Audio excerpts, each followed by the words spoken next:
আজি আমি পঢ়িম এনাৰ্জি ইন SHM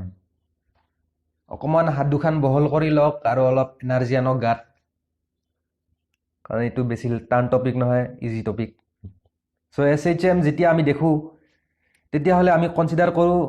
সাইনৰ এই ফাংচনটোৰ কথা যে এক displacement x equal to a sin omega t plus phi তেতিয়াহ'লে তাতে ম্যাক্সিমাম ভেলোসিটিৰ কথা আহে ডিসপ্লেসমেন্টৰ কথা আহে তেনেহ'লে এনাৰ্জিৰ কথা অৱশ্যই আহিব আমি কনসিডাৰ কৰি ললো এটা সিস্টেম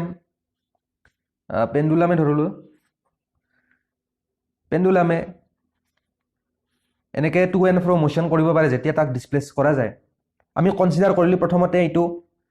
মিন পজিশন ইকুইলিব্ৰিয়াম পজিশনত আছে ৰেষ্টত আছে তেতিয়াহ'লে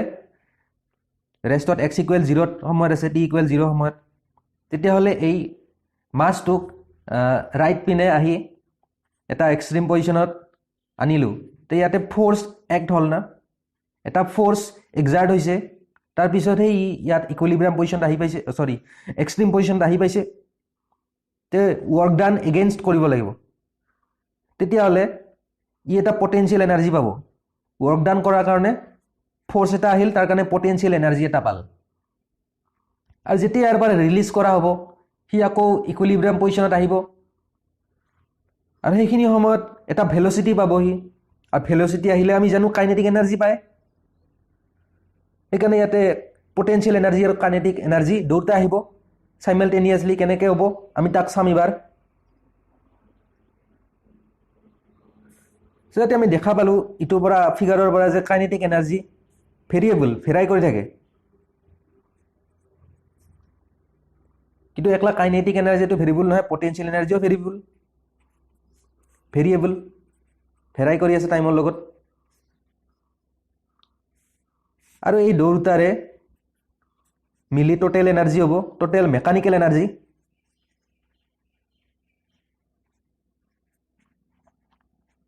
এটো কিন্তু কনস্ট্যান্ট হ'ব ভেৰিয়েবল আৰু ভেৰিয়েবল মিলি টোটাল এনাৰ্জিটো কনস্ট্যান্ট হ'ব সো টোটাল এনাৰ্জি মেকানিক্যাল এনাৰ্জিটো কনস্ট্যান্ট কিয় হল এটো ক'বলৈ গ'লে মই এনেকৈ কম যে ইয়া একবাৰ চোৱাচোন মিন পজিশনৰ পৰা যেতিয়া ইয়াক এক্সট্ৰিম পজিশনলৈকে ডিসপ্লেস কৰা হৈছিল তেতিয়া এৰা দিয়াতে মিন পজিশনটো ঘূৰি আহিল কিয় ইয়াৰ পৰা আকৌ লেফট পিনে আকৌ গ'ল নে এটা এক্সট্ৰিম পজিশনলৈকে তো ইয়া যিখিনি এনাৰ্জি লাগিছিল ইয়াকলৈকে ডিসপ্লেস কৰাৰ কাৰণে সেইখিনি এনাৰ্জি ৰিগেইন কৰি আছে লেফট পিনে যোৱাৰ কাৰণে ই ৰিগেইন কৰি লল একে ডিসপ্লেসমেন্ট হল ন এম্প্লিটিউড হল তেতিয়া ই নিজৰ এনাৰ্জিটো ৰিগেইন কৰি লৈছে তাৰ কাৰণে কনস্ট্যান্ট মেকানিক্যাল এনাৰ্জি বুলি কলো আমি যদি নিগলেক্ট কৰো ফ্ৰিকশনৰ কথা নাইবা গ্ৰেভিটিৰ কথা তেনেহলে ইটোক আমি এনেকৈ ক'ব পাৰো যে ফোৰ্স নেগেটিভ অফ kx এইটো স্প্ৰিং কনস্ট্যান্ট তেতিয়াহ'লে এই ফোৰ্সটো আমি কনজাৰভেটিভ বুলি ক'ব পাৰো যদি হেনে কথা হয় ফোৰ্সটোক আমি কনজাৰভেটিভ বুলি কলো তাৰ কাৰণে টোটাল মেকানিক্যাল এনাৰ্জিটো কনস্ট্যান্ট প্ৰথমতে আমি কাইনেটিক এনাৰ্জিৰ কথা কওঁ যে কাইনেটিক এনাৰ্জি যেতিয়া আমি সেই ববটো এটা মিন পজিশনৰ পৰা এটা এক্সট্ৰিম পজিশনত লৈ এৰি দিলো তেতিয়াহ'লে হি মিন পজিশনলৈকে ঘূৰি আহিল সেইখিনি সময়ত এটা ভেলোসিটি একুৱায়াৰ কৰিছে সেই ভেলোসিটিৰ ভ্যালু আমি জানো যে ভেলোসিটি SHM ৰ ভেলোসিটি কি বুলি কওঁ velocity equal to √a² - x² omega √x² - x²। তেতিয়াহ'লে আমি কাইনেটিক এনাৰ্জি লিখিব পাৰো half of mv² kinetic energy তেতিয়াহ'লে হাফ অফ mv ৰ ভ্যালুটো বহাই দিলো ৰুট উঠি গল ওমেগা² ৰুট উঠি যোৱাতে a² - x² নাইবা আমি এনেকৈ নিলিখি এনেকৈ লিখিব পাৰো হাফ অফ ka² - x² তেনেকৈ লিখিব পাৰো কাৰণ আমি জানো যে ওমেগা² ইকুৱেল টু k/m এনেকৈ লিখিব পাৰো এনেকৈ লিখিলেও একো নাই একো প্ৰবলেম নাই তেতিয়াহ'লে কাইনেটিক এনাৰ্জি ভ্যালুটো আমি ইটো পালো half of ka² - x² maximum kinetic energy so maximum kinetic energy কেতিয়া হ'ব তাৰ ভ্যালু তেতিয়া হ'ব যেতিয়া x ইকুৱেল 0 হ'ব x ৰ ভ্যালু যদি 0 হয় তেতিয়া ম্যাক্সিমাম কাইনেটিক এনাৰ্জি হ'ব তেতিয়াহ'লে ম্যাক্সিমাম হলে হাফ অফ ka² ইটো 0 হলে ka² আৰু মিনিমাম কিমান হ'ব মিনিমাম তেতিয়া হ'ব যেতিয়া ম্যাক্সিমাম ডিসপ্লেসমেন্ট হ'ব মানে এম্প্লিটিউড x ইকুৱেল এম্প্লিটিউড হ'ব এক্স ইকুৱেল যদি এম্প্লিটিউড হয় তেতিয়াহ'লে এ স্কুৱেৰ মাইনাছ এক্স স্কুৱেৰ 0 হৈ গ'ল 0 হ'লে কাইনেটিক এনাৰ্জি মিনিমাম হ'ব 0 তুমি কি পালো এইটো মিন পজিশনত ম্যাক্সিমাম কাইনেটিক এনাৰ্জি হয় ম্যাক্সিমাম কাইনেটিক এনাৰ্জি আৰু বাকি এক্সট্ৰিম পজিশনত মিনিমাম এতিয়া কথা কম আমি পটেনশিয়াল এনাৰ্জিৰ যে পটেনশিয়াল এনাৰ্জি কেতিয়া পাম যেতিয়া আমি তাত ওয়াৰ্ক ডান কৰিম তাত যেতিয়া ফোৰ্স এটা আহিব আৰু ফোৰ্স কেতিয়া আহিব যেতিয়া আমি পাৰ্টিকেলটো মিন পজিশনত ৰেষ্ট হৈ আছিল এটা ইকুইলিব্ৰিয়াম পজিশনত আছিল তেতিয়া তাৰ পৰা যেতিয়া আমি ওপৰতে এটা ওয়াৰ্ক ডান কৰিছো নে ওপৰৰ এক্সট্ৰিম পজিশনত নিবলে এটা ওয়াৰ্ক ডান কৰিছো নে তে তাত পটেনশিয়াল এনাৰ্জিৰ কথা আহিব তাত ওয়াৰ্ক ডান এটা হ'ব so potential energy actually directly fine নকৰে পটেনশিয়াল এনাৰ্জি বস্তুটো ডাইৰেক্টলি ফাইন কৰিব নোৱাৰি তোমালোকে যদি জানা ওয়াৰ্ক ডান এটা থাকিব লাগিব তাৰ কাৰণে অলপ ডিসপ্লেস কৰিব লাগিব মানে আমি কাউন্ট কৰিব পাৰো potential change in potential energy directly তো ফাইন কৰিব নোৱাৰো কিন্তু change in potential energy find কৰিব পাৰো আৰু হেতু কেনেকৈ কৰিম ধৰা হল change in potential energy del u equal to negative of work done এটা কৰিছো যে এগেইনষ্টত নিজৰ পৰা আমি কৰিছো ওয়াৰ্ক ডান তাৰ কাৰণে নিগেটিভ অফ ওয়াৰ্ক ডান এটা আহিল ওয়াৰ্ক ডানটো কি হ'ব কনজাৰভেটিভ ফোৰ্সৰ কাৰণে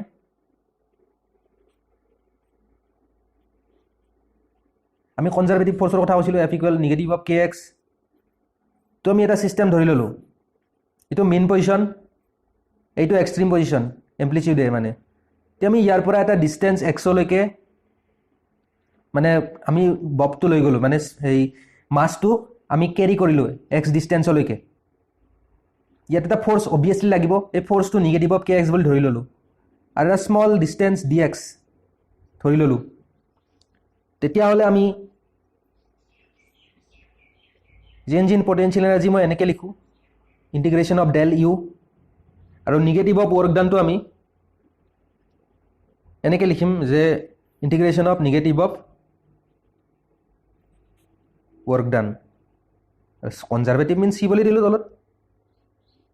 আমি এটো যদি u নটৰ পৰা আৰম্ভ কৰি u লৈকে নিও অৰ্থাৎ u নট মিন্স ইয়াত থকা ধৰাল পটেনশিয়াল এনাৰ্জি u নট আছিল আৰু ইয়াত আহি u হৈ গল ধৰাল তেতিয়া হলে কনজাৰভেটিভ ফোৰ্সটো সেম হ'ব x ইকুৱেল 0 ৰ পৰা x ইকুৱেল 0 ৰ পৰা x ইকুৱেল x তেতিয়া হলে আমি লিখিব পাৰিম দিস ইজ হ'ব u নট মাইনাস u সৰি u মাইনাস u নট আৰু ইপিনে ওয়ার্ক ডানটো হ'ব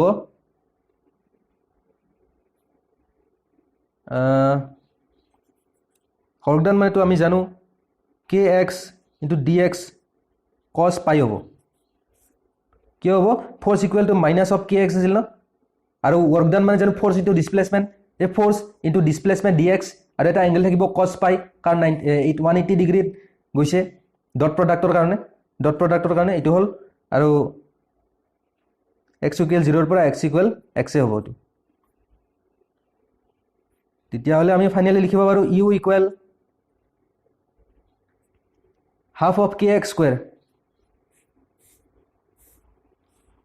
আমি u নটৰ ভ্যালু 0 বুলি ধৰিছো যে x ইকুৱেল 0 ত u নটৰ ভ্যালু আমি 0 বুলি কনসিডাৰ কৰিছো তেতিয়াহে আমাৰ ইটো পাম কিন্তু একচুয়ালি অলওয়েজ 0 নহয় কিন্তু এটো সব কিতাপতে দিয়া থাকে যে 0 বুলি আমি ধৰি ললো তেতিয়াহে আমি এইটো ফিগাৰ পাম মানে এইটো ফৰ্মুলা পাম তেতিয়াহলে পটেনশিয়াল এনাৰ্জি আমি লিখিব পাৰো potential energy equal to half of kx square always remember this is dynamically changing টাইমৰ লগে লগে ই ডাইনামিক্যালি চেঞ্জ হৈ আছে যিমানে x ডিসটেন্স কমি থাকিব হিমানে কম হ'ব যিমানে বাঢ়ি থাকিব হিমানে বেছি হ'ব ইয়াক আমি এনেকৈ লিখি এনেকৈ লিখিব পাৰো যে k এৰ ভ্যালুটো বহাই দিলো ধৰা হল m omega square x square এনেকৈ লিখিব পাৰো yes তেতিয়া হলে আমি পটেনশিয়াল এনাৰ্জি মিনিমাম কেতিয়া হ'ব যেতিয়া x ইকুৱেল 0 হ'ব মানে পটেনশিয়াল এনাৰ্জিৰ ভ্যালু 0 হ'ব যেতিয়া x ইকুৱেল 0 আৰু ম্যাক্সিমাম কেতিয়া হ'ব ম্যাক্সিমাম হ'ব যেতিয়া ই এক্সট্ৰিম পজিশনত থাকিব অৰ্থাৎ half into k a square যেতিয়া হ'ব তেতিয়া ম্যাক্সিমাম হ'ব x ইকুৱেল a হ'ব x ইকুৱেল ধৰা হল এ হ'ল এম্প্লিটিউড মানে মেক্সিমাম ডিছপ্লেচমেণ্ট তেতিয়া মেক্সিমাম ভেলিউ আহিব পটেনচিয়েল এনাৰ্জিৰ এতিয়া টোটেল মেকানিকেল এনাৰ্জি আমি উলিয়াই চাওঁ total energy mechanical energy equal two potential plus kinetic energy এই দুটাৰ প্লাছ কৰি টোটেল এনাৰ্জি পাম মেকানিকেল এনাৰ্জি তেতিয়াহ'লে আমি ভেলুবিলাক বহাই দিলোঁ পটেনচিয়েল এনাৰ্জি আমি ওলাইছিলোঁ half of K X square plus half of K A square minus x square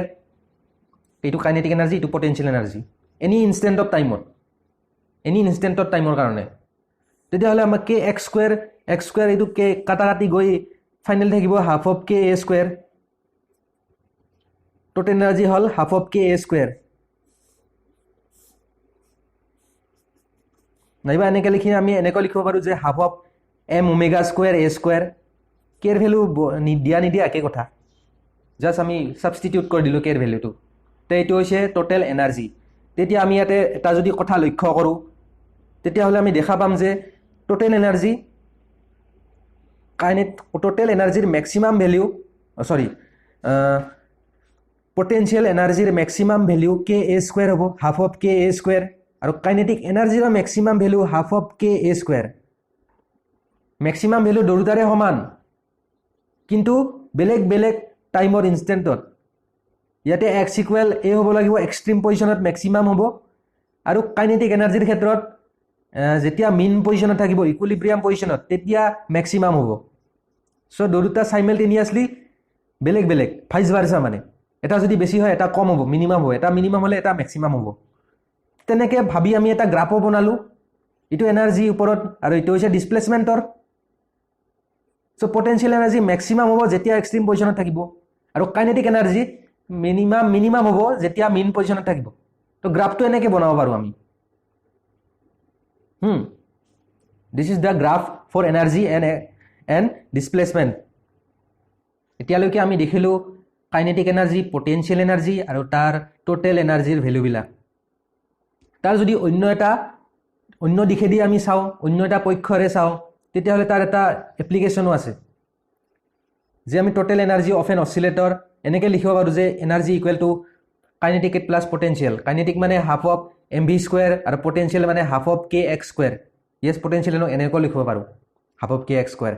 তেতিয়াহ'লে ইয়াক আমি ডিফাৰেঞ্চিয়েট কৰিলোঁ D E by D T energy constant তাৰ কাৰণে এনাৰ্জি ডিফাৰেঞ্চিয়েট কৰাতে 0 হ'ব এইটো ভেলুটো দিছ ভেলু ইজ 0 তাৰ কাৰণে আমি তেতিয়া ইয়াক যদি ডিফাৰেঞ্চিয়েট কৰোঁ হাফ টু হাফ থাকিল M into D square x by D T square আৰু ইপিনে হ'ব K X square K X আৰু হাফটো ইপিনে 0 থকাৰ কাৰণে হাফটো ইপিনে 0 কৰি দিলোঁ আৰু এমটোও দুপিনে এম ডিভাইড কৰি দিলোঁ তেতিয়া আমাৰ এনেকুৱা ইকুৱেশ্যনটো আহিব D square x by D T square মানে এইটো প্লাছ কে বাই এম কে ডিভাইডেড বাই এম আহিল আৰু এক্স এইটোৰ ভেলু 0 হ'ব এইটো এছ এইচ এমৰ ডিফাৰেঞ্চিয়েল ইকুৱেশ্যন হয় নেকি এনেকৈ লিখোঁ যদি আমি এনেকৈ লিখোঁ d square x by D T square plus omega square x equal to 0 কিবা এটা ৰিলেশ্যন বনাব পাৰিছোঁ আমি এছ এইচ এমৰ লগত এনাৰ্জিৰ সৈতে ইয়াৰ পৰা ওমেগা স্কুৱেৰ ওলাই গ'ল তেতিয়াহ'লে omega equal to pi by T ইয়াৰ পৰা টাইম পিৰিয়ডো উলিয়াব পাৰোঁ T equal to 2 pi by omega এনেকৈ আমি টাইম পিৰিয়ডো ওলাব পাৰোঁ এংগুলাৰ ফ্ৰিকুৱেঞ্চিও ওলাব পাৰোঁ তো এইটো এটা important application total energy of অচিলেটৰৰ চ' আজিৰ কাৰণে এইখিনিয়ে থেংক ইউ ভেৰি মাছ